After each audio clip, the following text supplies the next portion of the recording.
All right. Well, I honestly forget what we have next on our to review list. I So, believe yeah, that's me. I'm up. Yeah.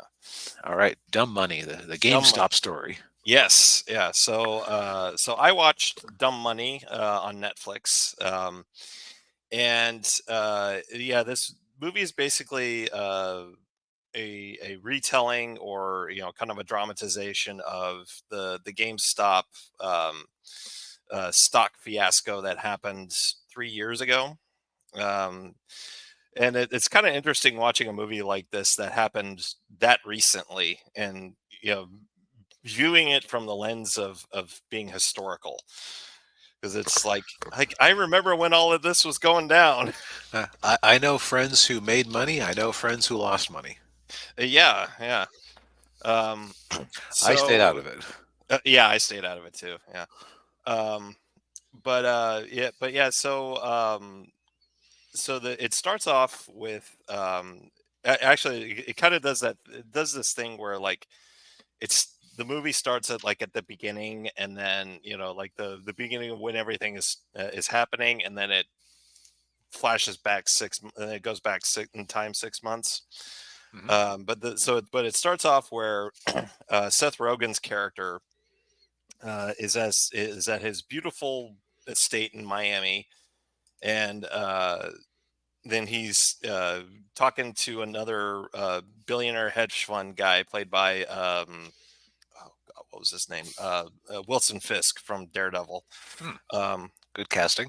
yeah, and they're following the GameStop thing, and then they see that the stock's going up and everything, and and then they flash back to 6 months, and that's when we meet Roaring Kitty, who's his real name's Kenneth Gill, and he's played by, I can't remember the name of the actor, but it's he played the Riddler in the Batman. Hmm. Um, and he's it's of course it's during the big C, and but it's right around the time when things were kind of like slowly opening up, but we still had to wear masks and Hmm. all that other BS. Um, and he meets up with a friend at a bar in Boston, and uh, he tells him that he's put $50,000 of his money into GameStop, which at the time was going for like just under $4 a share. And his buddy, who's like a stock guy, is just like, "Okay, you're an idiot. What are you doing? You're married. You've got a baby. Why are you doing that?" And he said, Right. "Oh, I think it's gonna go up. It's gonna, you know."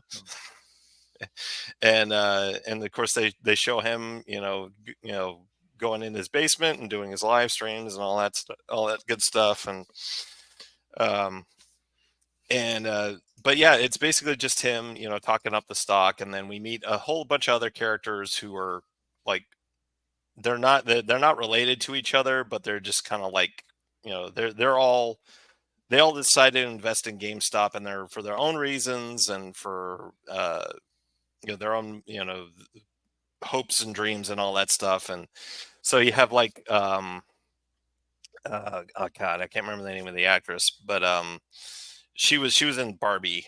She was the mom in Barbie, the Oh, Barbie America movie. Ferrera. America Ferrera. Yeah, she plays a nurse who is, of course, deeply in debt, and she, you know, she's she's on the Wall Street Bets Reddit, and so she's hearing about GameStop, and then and decides to put some of her money into it through Robinhood. And then you've also got another guy who uh, it's the guy from Transformers: Rise of the Beast. He was like the main human character. You know what? When I tried to watch the movie, I did not even get to the human part. Oh well, you didn't really. It wasn't that good of a movie, but he's actually working at GameStop, which I actually forgot about this. But Hmm.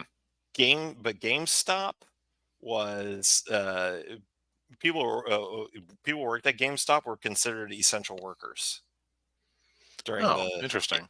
yeah, during the lockdown, which I kind of remember that. And I It's remember, man, who does somebody lobby to get considered that? I don't know, but then yeah, so you have him, you have this guy in there, and of course he hates working at GameStop. Yeah, I worked at GameStop for a summer. It wasn't great.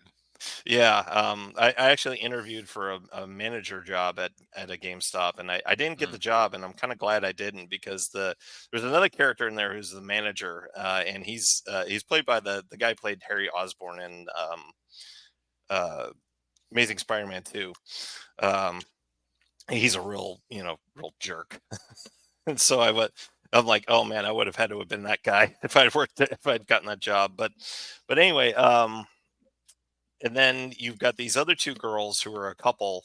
They're students at the University of Texas, and of course they all get in on the GameStop thing, and then of course you've also got the one of the CEOs of Robinhood, who's played by Sebastian Stan, Bucky Barnes from okay, MCU. so they got Um, a lot of big names for this one. yeah, yeah, and then uh, what's his name? Um, Offerman, Nick Offerman, plays another hedge fund billionaire guy that everybody hates. They talk about it like, and like Vincent D'Onofrio's character is like, ah, what a prick. um, and then,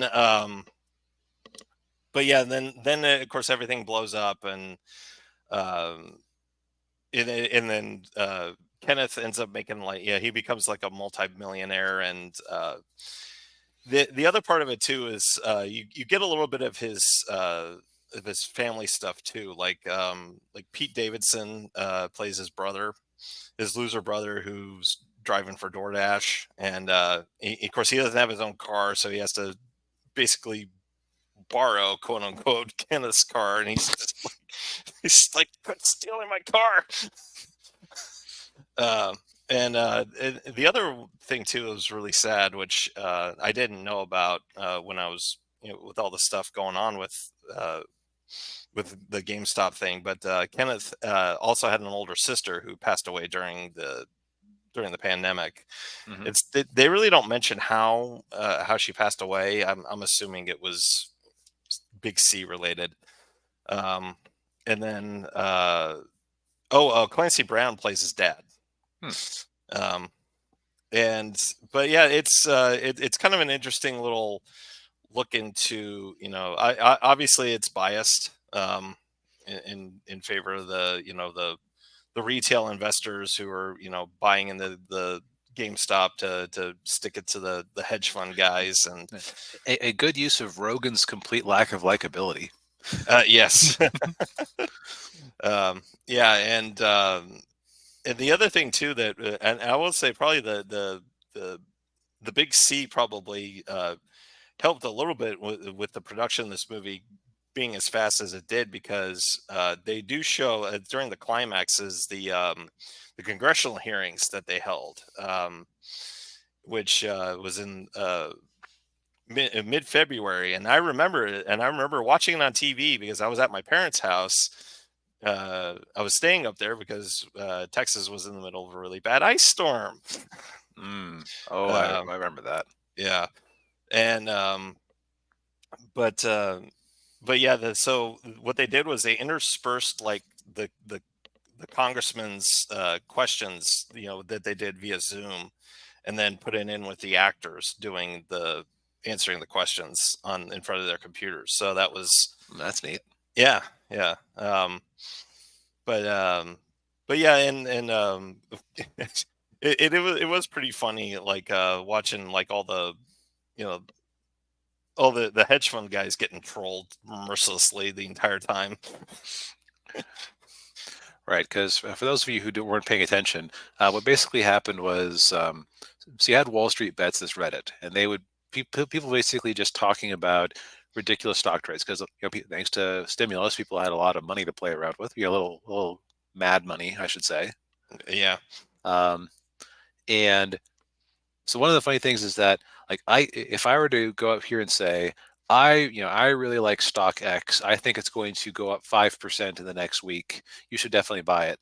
I'd get in trouble because I'm not a licensed financial advisor and whatnot. Yeah. There's no law saying I'm buying this stock. I like the stock. Yeah. Like you, because you aren't really saying, at least at the time it wasn't. Who knows if they've changed any of the rules around that because of things like this? Yeah. But like, there's no rule against saying that you think that a stock is good in Yeah. a generic sense. So that's what everybody. That was the code word everybody was using on Reddit.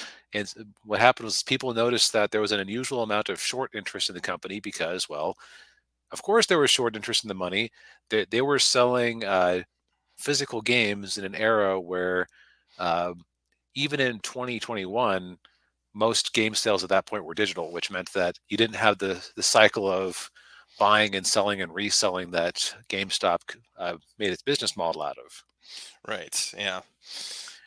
So it was a perfect. So it was a perfect storm of people making stupid bets online and it paying off because enough of them made stupid bets and didn't sell. Yeah. Yeah. And what's funny too was in the movie, I can't remember which character it was. I want to say it was Seth Rogen's character. He didn't even know what GameStop was. Like he said, I think they make I think they make like computer mice, or they sell computer mice. Like what?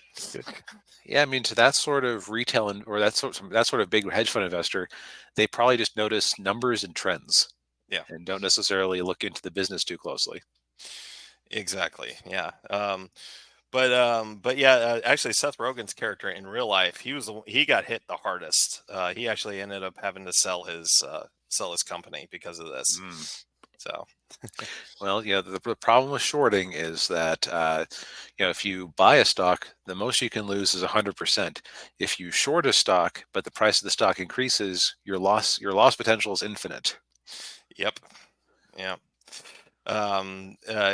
Another example of that would be in fiction, but in casino. If anyone's ever seen Casino Royale, that's what the Mm. bad guy in that movie tried to The do. sheaf. The chief, yeah, with the airline stock. He was shorting this airline stock, and then he tried to blow up this big plane that they were unveiling, but Bond stopped it, and then now he was out of a lot of money to Yep. some really bad people. But yeah, uh, overall, it's an interesting little look at what happened. I don't know, of course, this being a Hollywood movie, I don't know how much of it is, is accurate. I don't know how much of it is, dramatization or, taking things out of order to, for the sake of time and all that stuff. But I mean, yeah, it's fairly decent movie. It is rated R. So it's rough in a few places, but Mm. it's not a bad movie. Well, I'm glad you enjoyed it. I Mm, haven't actually bothered to go out of my way to see it, but it sounds like it's worth a watch. yeah, and good to see you, Edwin. Oh, hey, Edwin.